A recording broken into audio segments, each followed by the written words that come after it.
Le haut plateau du Masai Mara au Kenya est parcouru par des centaines de milliers de gnous et de zèbres. La présence de ces herbivores a permis l'établissement d'une grande variété de prédateurs, même des plus menacés comme les guépards.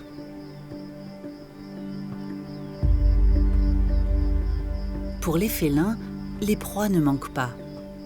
C'est pourquoi les familles de lions qui habitent ce territoire vivent ici dans la plus grande sérénité. Mais même lorsque l'on domine l'échelle alimentaire, la vie dans la savane n'est pas aussi facile que l'on pourrait le croire.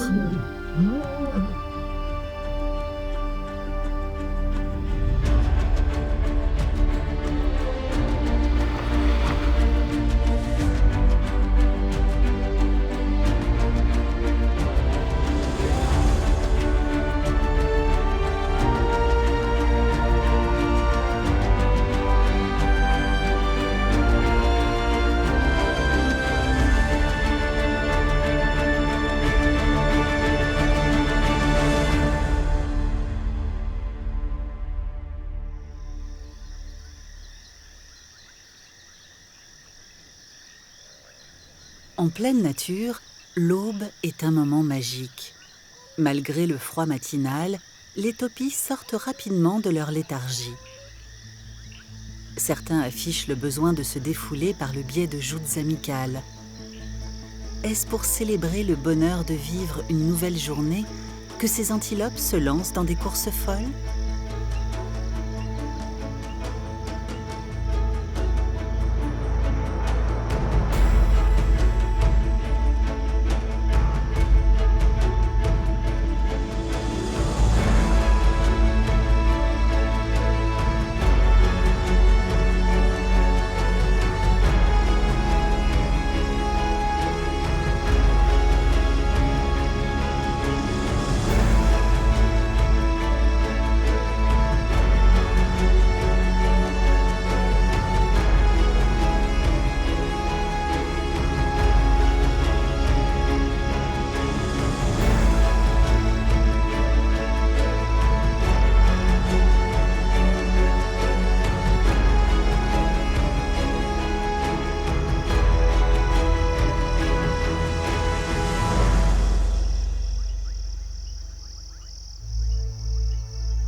Le début de la matinée est plus tendu pour cette famille de lions.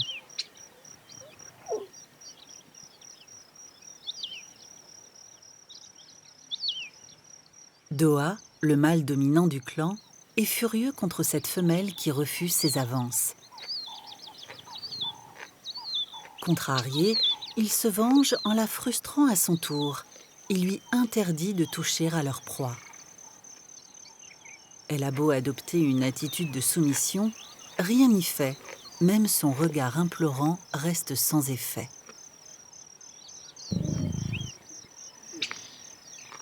La leçon est sévère. Sans la quitter des yeux, Doa prend un malin plaisir à déguster la carcasse devant elle.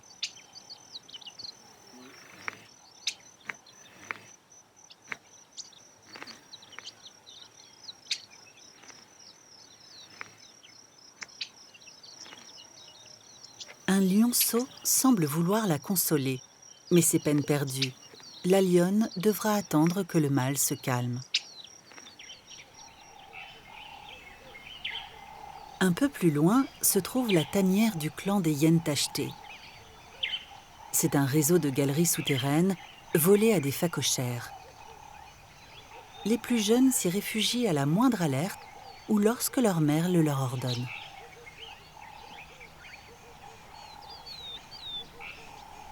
Mais les petites hyènes sont curieuses de tout et ont tôt fait de ressortir par une autre ouverture. Elles se font alors rappeler à l'ordre. On ne plaisante pas avec l'éducation chez les hyènes. Les récalcitrants se font gentiment tirer l'oreille.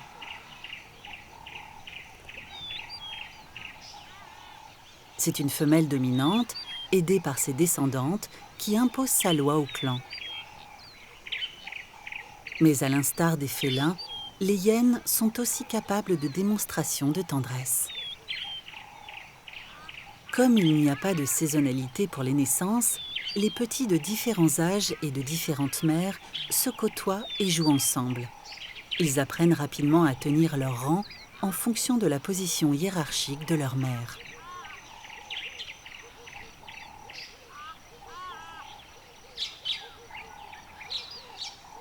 Bien que pourvues de dents à leur naissance, les petites hyènes ne mangent pas de viande avant l'âge de 8 mois.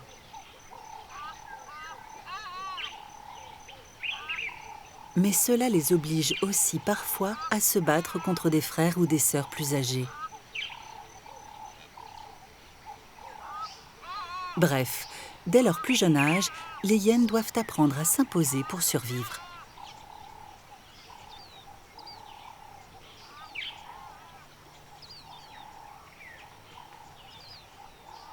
Les hyènes adultes, elles, ont besoin de 2 à 4 kilos de viande par jour.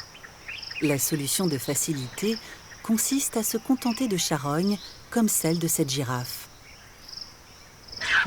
Il faut néanmoins la disputer aux vautours, aux hyènes de rang inférieur et aux autres piques-assiettes.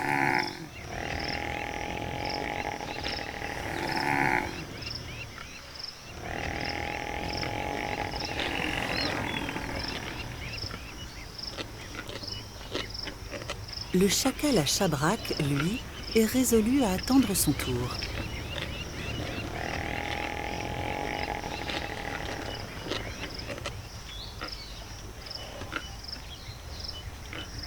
Interrompus dans leur propre repas, les vautours aussi patientent, résignés à se contenter des restes. Ou pas.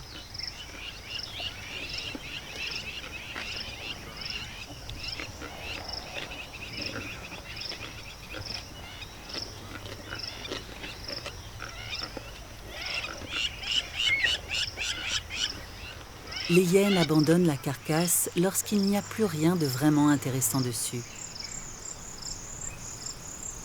Plus haut sur la colline, ce petit topi né à l'aube doit encore apprendre à téter.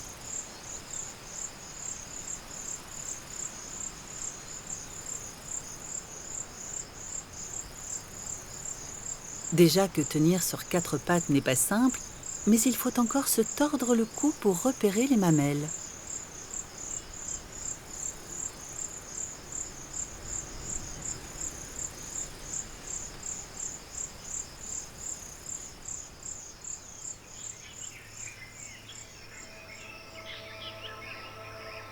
Il y a plusieurs rivières qui traversent la réserve du Masai Mara et elles creusent des canyons dans lesquels viennent se réfugier certains animaux.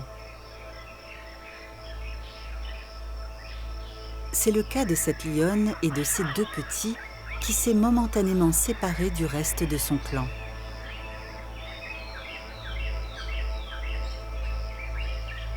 Mais pourquoi est-elle venue ici ?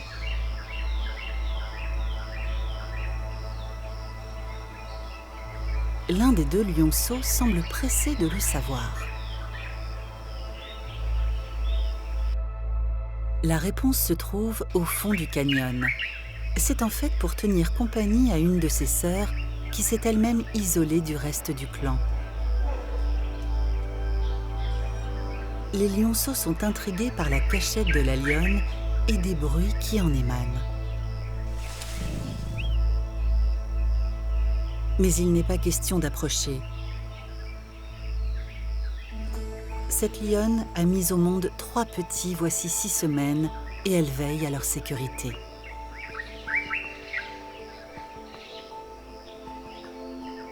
Les lionceaux les plus âgés semblent fascinés par leurs jeunes cousins qui, pour la première fois, s'aventurent à l'extérieur de l'abri.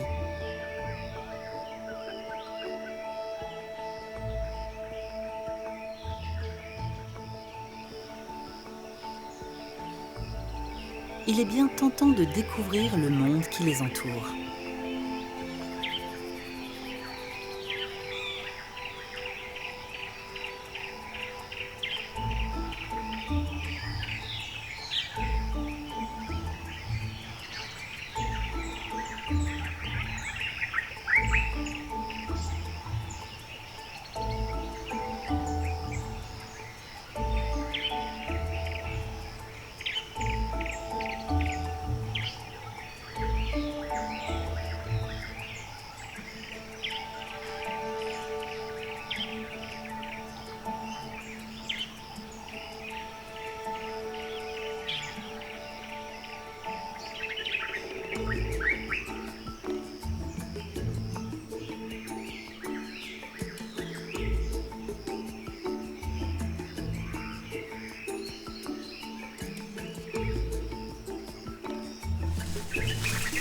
Puisqu'ils ne peuvent approcher par les côtés de l'abri, les lionceaux adoptent une autre approche.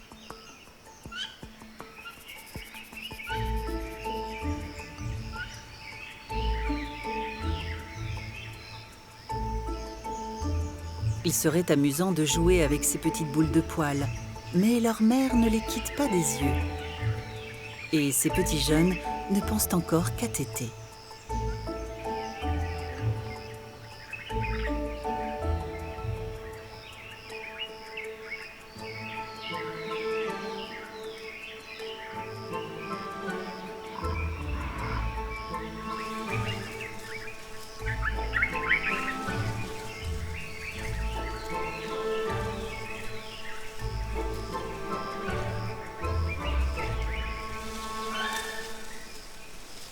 Les deux lionceaux vont devoir se résigner à patienter encore quelques jours avant de pouvoir s'amuser avec leurs cousins. Lorsque ces petits seront âgés de 2 mois, leur mère rejoindra le clan de la prairie et pourra les introduire dans la famille. Mais pour l'heure, ils sont trop jeunes et risqueraient d'être tués par les mâles, qui souhaiteraient ainsi rendre les femelles fécondables. La lionne vit donc seule quelque temps, déplaçant fréquemment ses petits pour éviter qu'ils ne soient repérés par des prédateurs.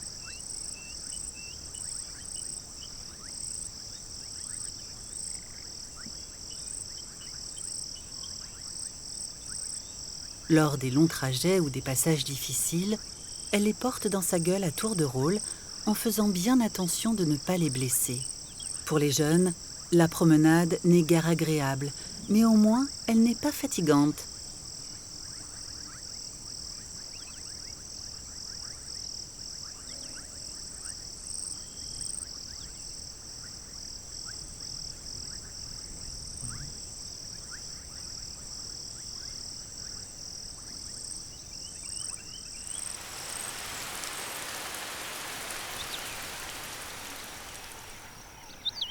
Une averse matinale laisse les sols détrempés. Cela pousse Lauriane, une léoparde nommée ainsi par les gardes Maasai, et son petit de 7 mois à sortir des sous-bois pour s'aventurer dans la prairie. Ils approchent d'une zone marécageuse où la pluie aura apporté de l'eau saine. C'est aussi un bon endroit pour chasser les herbivores venus boire.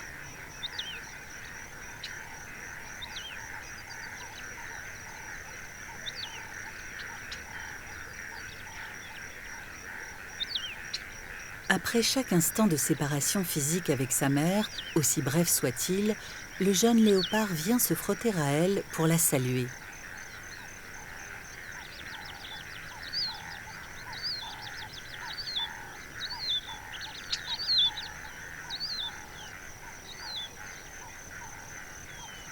Chez tous les félins, les câlins et autres démonstrations d'affection jouent un rôle essentiel, notamment chez les jeunes avec leur mère.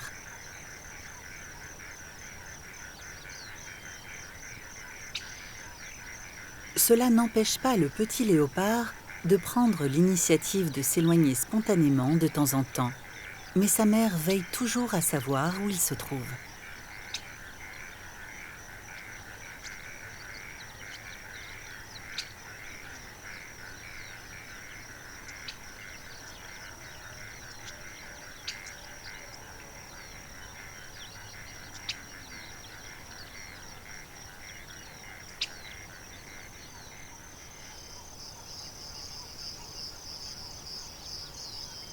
Ce petit chacal est sorti de la termitière qui lui sert de terrier depuis sa naissance, il y a 2 mois. Lui et ses frères et sœurs n'osent pas s'aventurer trop loin en l'absence de leurs parents partis chasser. Mais il est toujours intéressant de dénicher quelque chose à grignoter en attendant un repas plus consistant. Même si le plus agréable est encore de se réchauffer aux rayons du soleil matinal.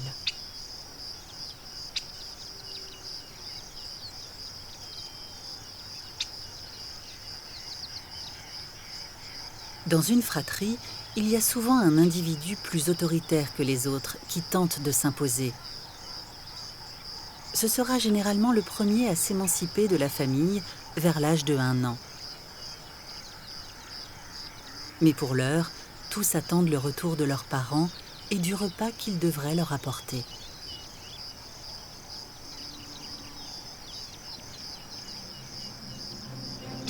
Leur mère est effectivement en pleine partie de chasse. Elle a décidé de s'attaquer à une gazelle de Thomson adulte, une proie assez imposante pour un chacal. Mais cet individu est blessé et elle compte en tirer avantage. Sa technique de chasse consiste à harceler la gazelle afin de l'épuiser.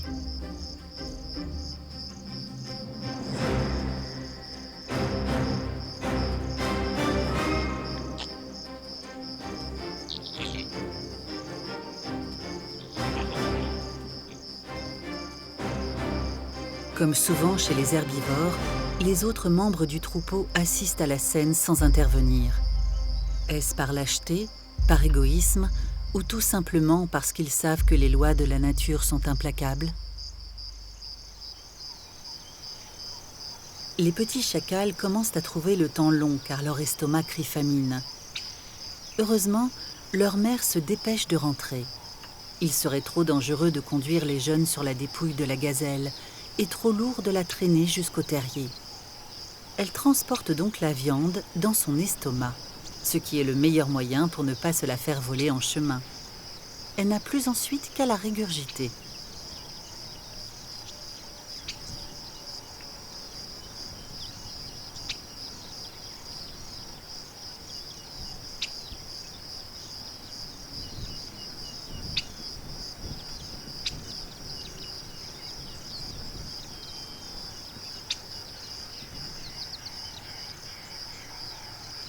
Le mâle aussi, qui a chassé de son côté, vient compléter le repas.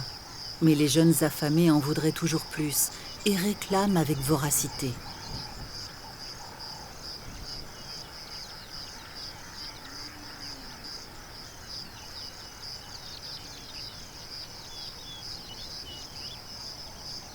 Une fois leur devoir parental accompli, le mâle et la femelle se retrouvent tranquillement.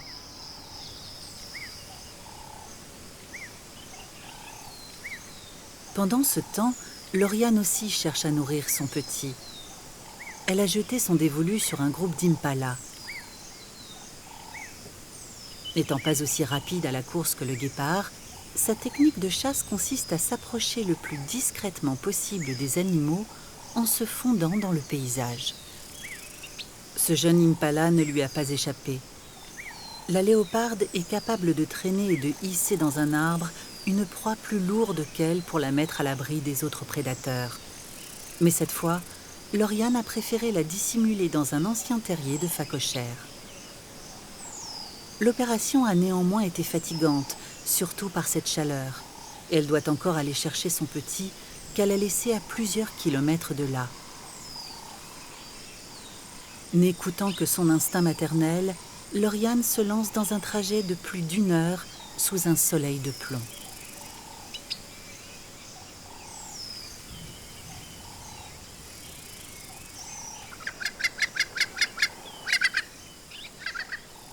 Traverser la prairie lui donne l'occasion de faire d'étonnantes rencontres, comme cette ourébi bien téméraire. Heureusement, les animaux savent interpréter le comportement de leurs prédateurs, et la petite antilope a compris que Lauriane ne faisait que traverser son territoire.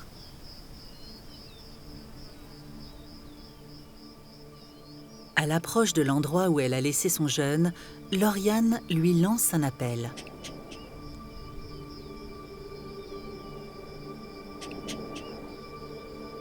Caché dans les bosquets, le petit léopard dresse l'oreille. Sa mère est enfin de retour.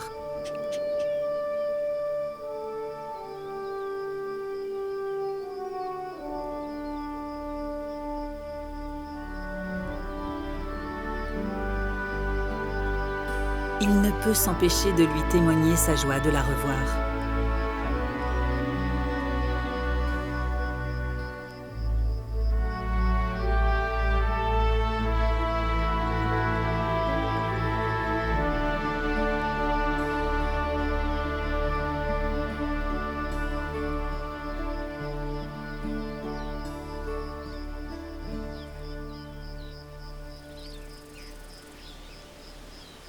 Avant d'entamer le trajet de retour vers la proie, Lauriane souhaite d'abord se reposer un peu à l'ombre. Mais le jeune turbulent ne l'entend pas de cette oreille, lui à qui sa mère a tellement manqué. Il a bien l'intention de rattraper le temps perdu et de profiter de celle qui constitue son jouet préféré. Le jeu est un bon moyen de se défouler et d'apprendre à se battre.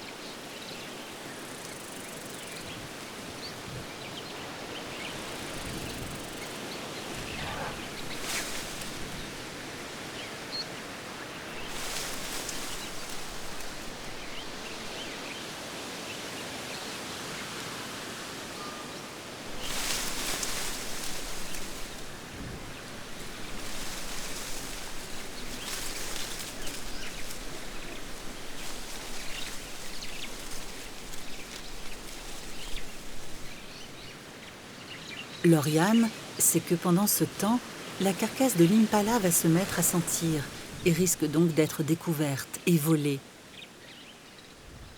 Il est donc temps d'entamer le trajet retour sans plus attendre.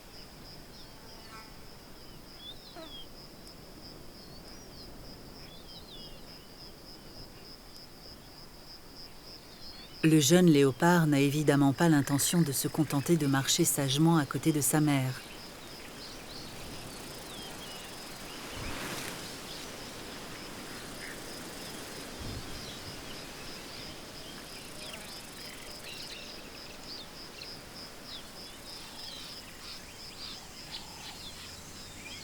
Lauriane devient plus attentive en arrivant près des lieux où elle a caché l'antilope.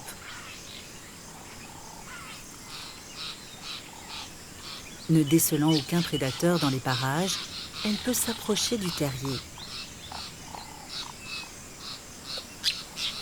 La proie est toujours là et l'odeur qui s'en dégage est un véritable fumet pour le jeune léopard.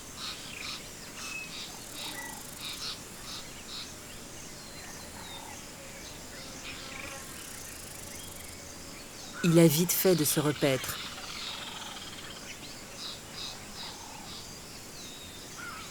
Mais comme il est incapable de rester en place plus de 5 minutes d'affilée, il retourne au trou rien que pour jouer avec la carcasse.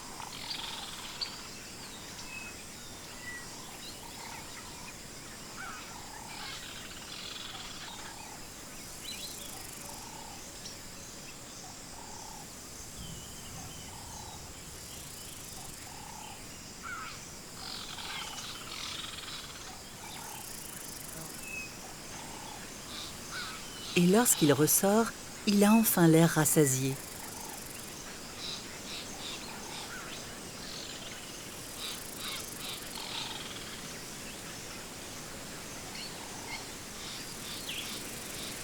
Après une courte toilette, il semble à présent moins agité et sa mère profite d'un calme bienvenu.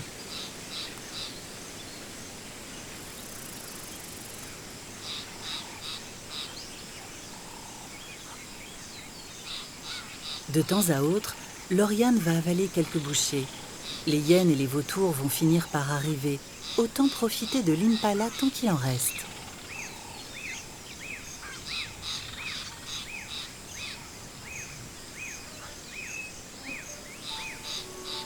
Désormais repus tous les deux, Lauriane et son fils peuvent savourer un moment de tendresse. Le jeune exprime sa gratitude par de multiples gestes d'affection. Il pourra rester auprès de sa mère pendant encore 6 à 8 mois. Ensuite, elle le chassera et il devra alors se débrouiller seul. Mais pour l'heure, il ne semble pas pressé de trouver son propre territoire. Souvent, les lionnes chassent la nuit, mais celle-ci a particulièrement faim car Doa l'a empêché de se nourrir ce matin. Et son instinct de prédateur ne peut rester insensible à tous ces gnous qui broutent sous son museau. Elle sait parfaitement exploiter les avantages tactiques du terrain pour se dissimuler. Seul l'effet de surprise pourra assurer le succès de son attaque solitaire.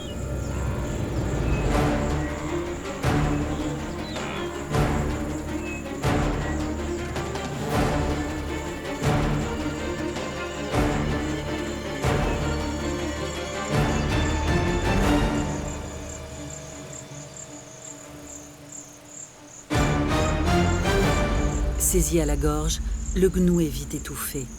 Dans son malheur, il a au moins eu la chance de tomber sur un prédateur sachant tuer rapidement.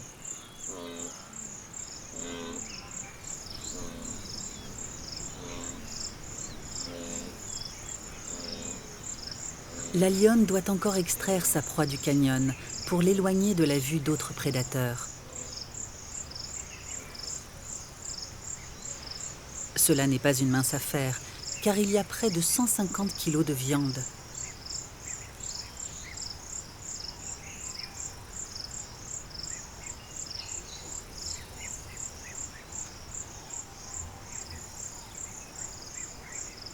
L'effort est important, mais il y aura à manger pour toute la famille.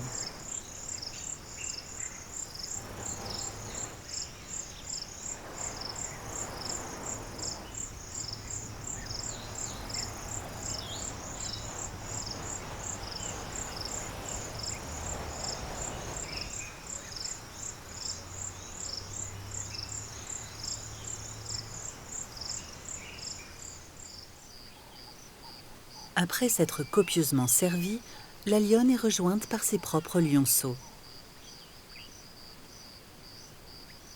Il est alors temps pour elle de se reposer et de digérer son imposant repas.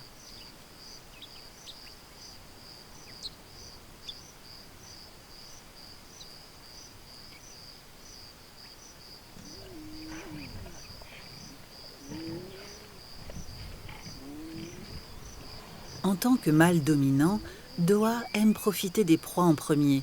Mais comme il n'est pas affamé cet après-midi, il laisse le reste du clan profiter du gnou. La carcasse est déjà suffisamment disputée comme cela.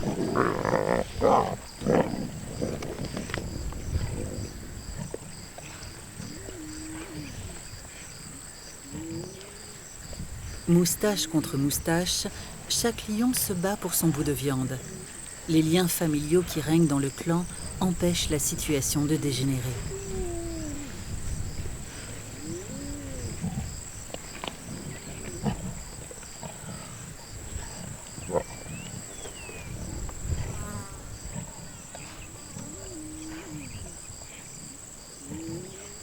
Ses cousins étant occupés, le lionceau qui a mangé en premier est contraint de jouer seul, tandis que son père décide enfin de se joindre au festin.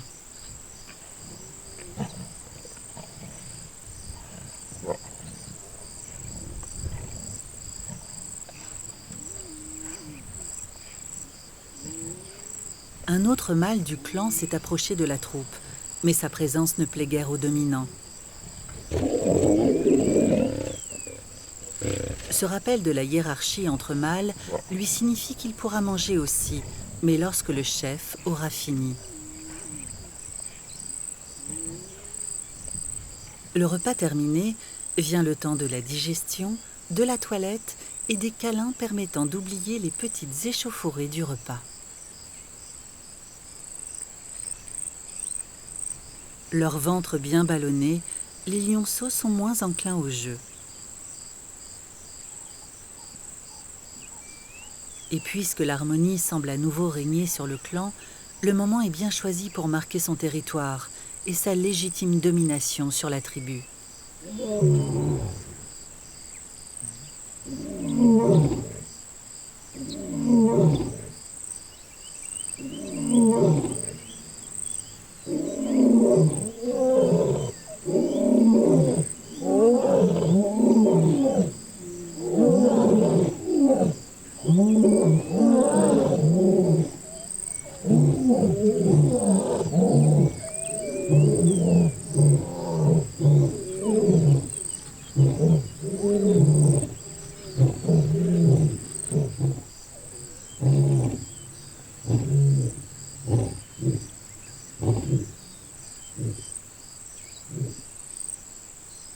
Et peut-être aussi que ces rugissements partagés expriment pour les lions leur plaisir d'être unis, ensemble et complices.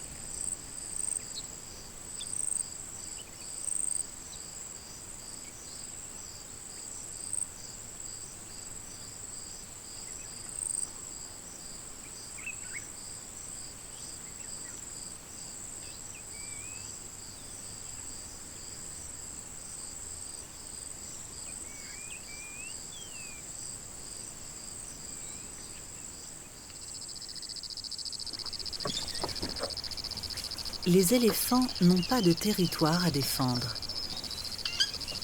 Néanmoins, les mâles se livrent parfois à des joutes impressionnantes. Il ne s'agit pas de se blesser, mais simplement de mesurer sa force et de se positionner hiérarchiquement.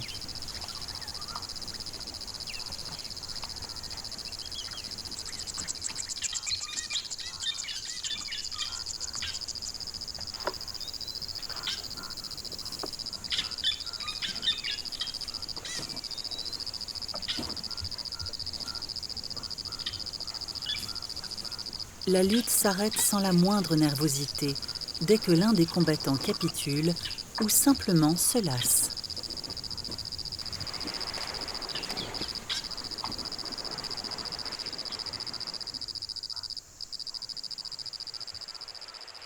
Les rivières, par contre, font l'objet de luttes territoriales, non pas par l'aigle pêcheur qui se déplace où bon lui semble, mais par des pachydermes beaucoup plus imposants.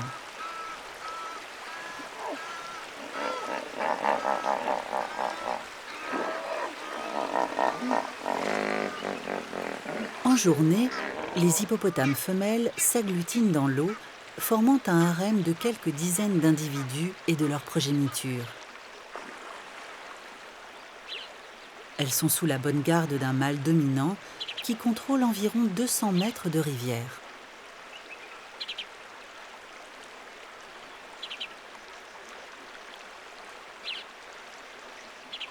Les mâles adolescents sont tolérés par le dominant, à condition qu'il lui reste soumis. Avant de partir à la conquête de leur propre territoire, ils doivent prendre des forces et s'entraînent donc régulièrement au combat.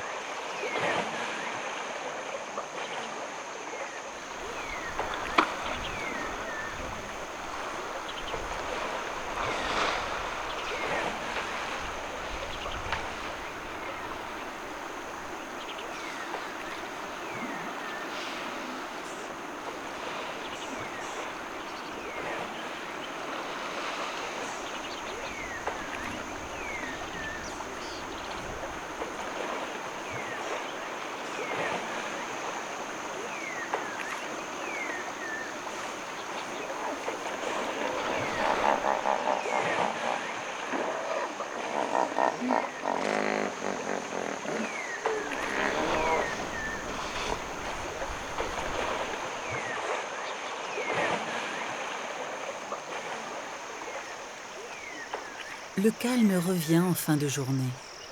Les animaux qui ont pu se reposer et se protéger du soleil en restant immergés pensent maintenant à aller se nourrir sur la terre ferme.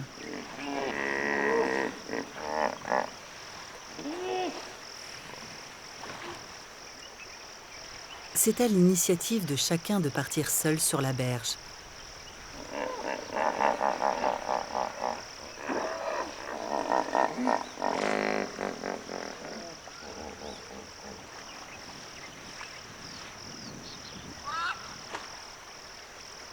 Les mères entraînent avec elles leur unique petit.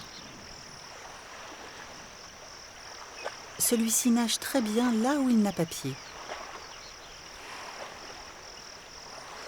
Une fois à terre, les hippopotames adultes ne sont pas très vulnérables aux prédateurs. Leur masse, leur mauvais caractère et les 30 cm de leurs canines en font une proie difficile à chasser.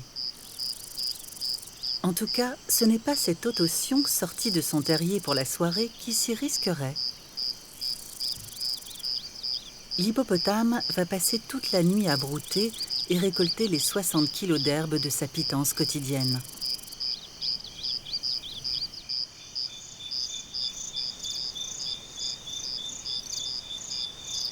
Les bruits de la nuit sont une mine d'informations pour le serval. Ses oreilles surdéveloppées captent les moindres sons émis par les petits rongeurs. Ainsi, même s'il voit très bien dans l'obscurité, le serval se fie avant tout à son ouïe. Mais cette nuit, le vent qui souffle sur le plateau du Masai Mara ne lui simplifie pas les choses.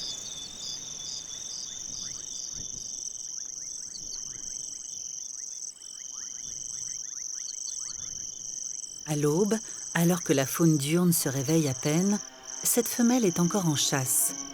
Elle suit la piste d'un rat et ne le lâchera pas.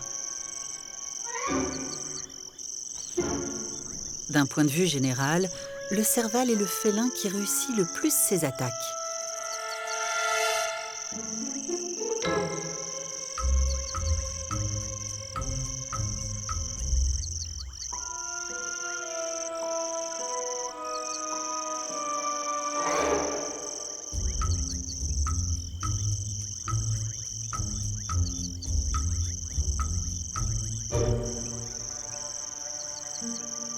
Une fois l'animal attrapé, elle ne le tue pas tout de suite. Elle souhaite le manger dans un endroit tranquille.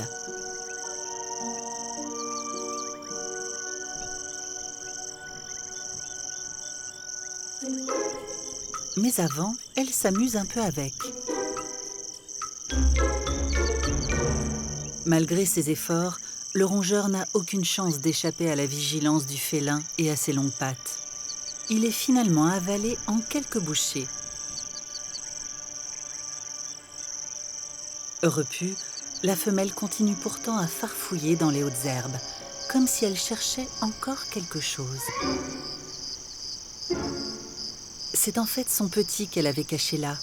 Le jeune serval n'est pas encore sevré, il se contente de téter.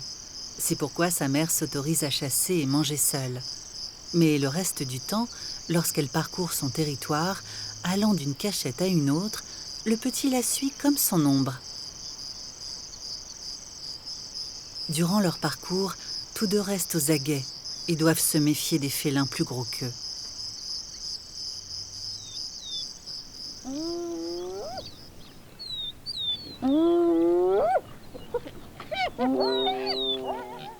Pour les hyènes aussi, la chasse matinale a été fructueuse. C'est un jeune gnou qui en a fait les frais. Rendue fébrile par l'odeur du sang, elle le dévore rapidement, tout en éloignant les étrangères au clan. Car il est toujours difficile de profiter de sa proie dans la savane. Surtout lorsqu'un lion l'a repéré.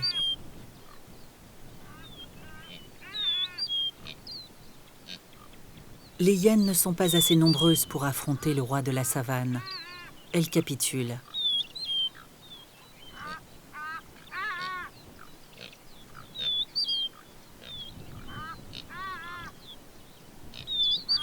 Le lion n'a plus grand-chose à se mettre sous la dent, mais un repas acquis sans effort est toujours une bonne affaire, sachant que la hyène, elle, n'a plus que sa frustration à digérer.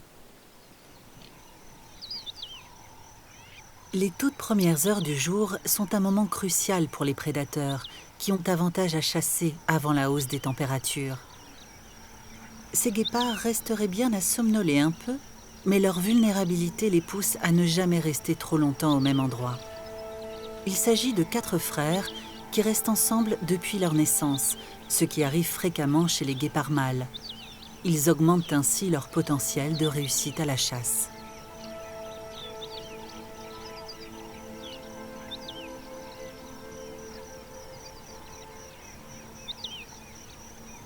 Ils ont pour habitude de marquer des arbres qui leur servent de repères dans la savane. Ils en retirent également des informations sur les autres animaux de passage.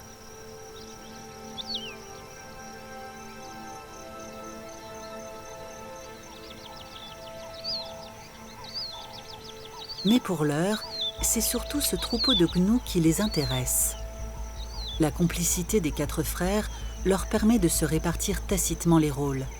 2 font diversion à l'avant du troupeau, tandis qu'un autre s'avance à l'arrière et le dernier improvisera. Dans l'herbe rase, les guépards n'ont rien pour se dissimuler, mais ils comptent sur leur vitesse à la course pour attraper leur proie.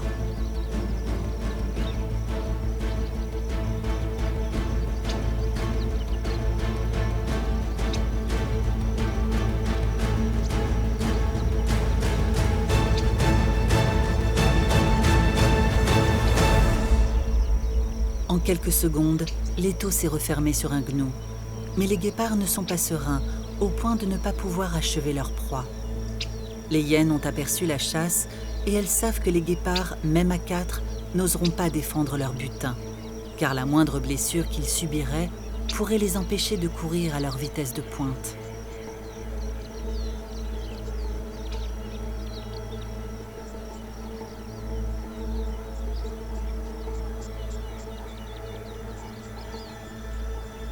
Les hyènes profitent ainsi d'une proie toute fraîche, tandis que les guépards vont devoir se reposer quelques heures avant d'être capables d'entreprendre une nouvelle chasse.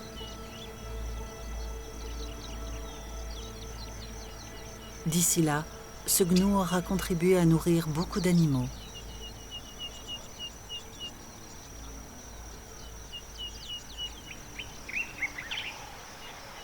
Dépités, les 4 frères quittent cette colline pour tenter leur chance ailleurs. La multiplication des hyènes dans le Masai Mara est pour eux un vrai souci. Il leur devient plus difficile de consommer leur proie, si bien qu'ils doivent chasser plus souvent et donc fournir plus d'efforts pour se nourrir. Heureusement qu'il y a suffisamment de rivières pour se désaltérer.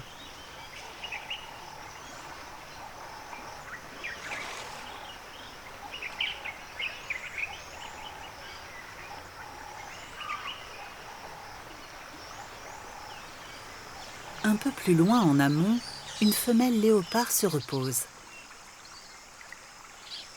Elle est d'autant plus détendue qu'elle n'a pas de petits à s'occuper.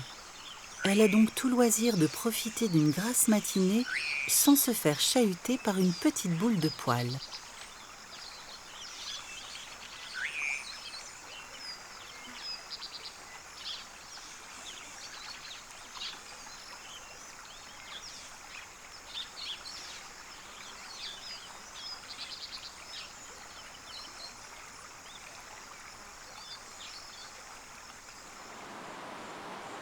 Mais il faut bien manger. Alors la léoparde cherche l'inspiration tout en traitant les informations apportées par le vent.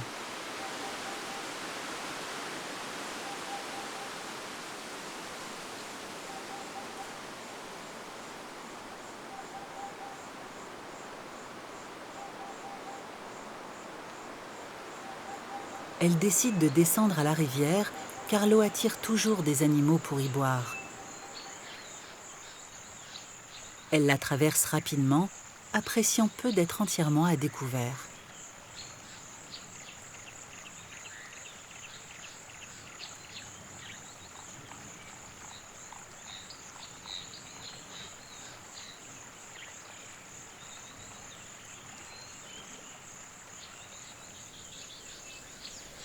Les herbes sont plus hautes sur l'autre versant, ce qui lui permet d'avancer plus discrètement.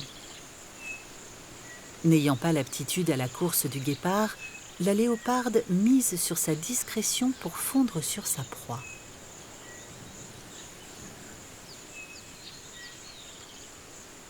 L'effet de surprise est total, le lapin n'a rien vu venir. En revanche, la léoparde sait très bien qu'elle pourrait se faire voler sa proie. Aussi grimpe-t-elle à un arbre pour la consommer tranquillement.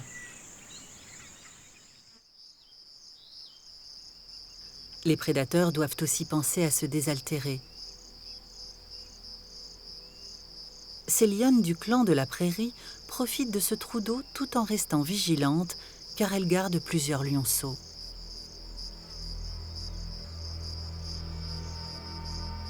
Une des lionnes remarque qu'un buffle solitaire s'est approché de la petite troupe.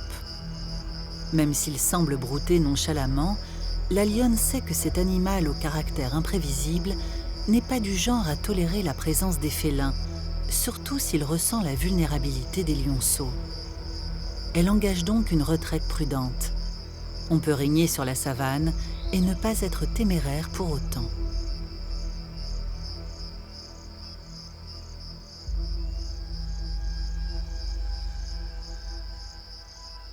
Une fois la distance de sécurité assurée, la petite famille peut se remettre de ses émotions.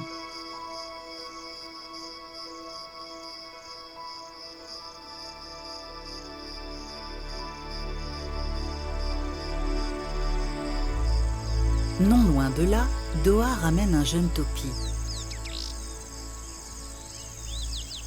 Cela tombe à point nommé pour l'une des lionnes qui est soucieuse de nourrir les petits,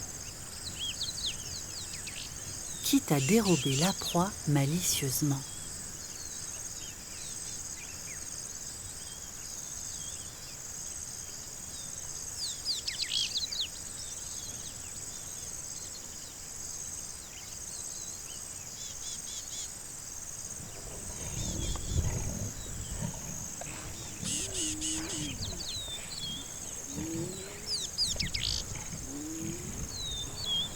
Le mâle en est pour ses frais, mais il n'insiste pas, preuve qu'il n'est pas mécontent que sa progéniture se régale.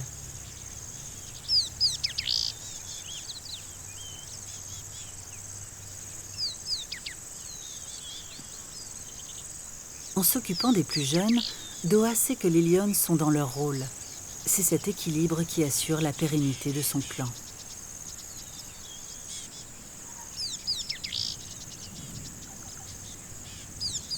Les différentes générations de lions cohabitent en toute quiétude.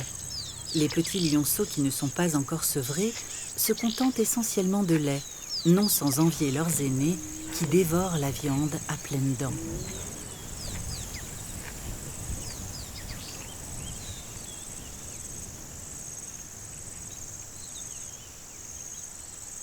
Quand vient l'heure de la tétée, comment ne pas être admiratif devant ces redoutables prédateurs qui sont pourtant capables de faire preuve de tant d'attention dans l'éducation des plus jeunes.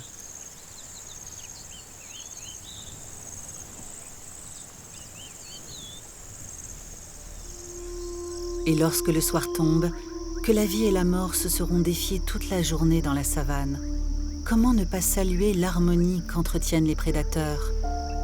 Ce rôle indispensable de régulation des espèces que seuls les grands carnivores parviennent à accomplir.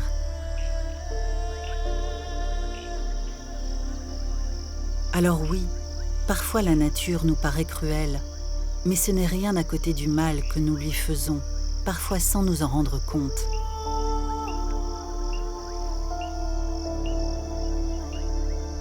Les guépards, les léopards et les lions sont tous menacés d'extinction.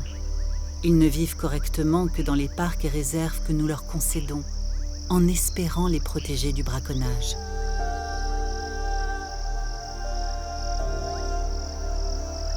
Cette jeune génération de lionceaux paraît bien insouciante et très vulnérable, mais c'est pourtant d'elle que dépend déjà l'équilibre de la faune d'Afrique. Alors, comment ne pas souhaiter que les prédateurs continuent à régner en maître sur les derniers territoires sauvages ?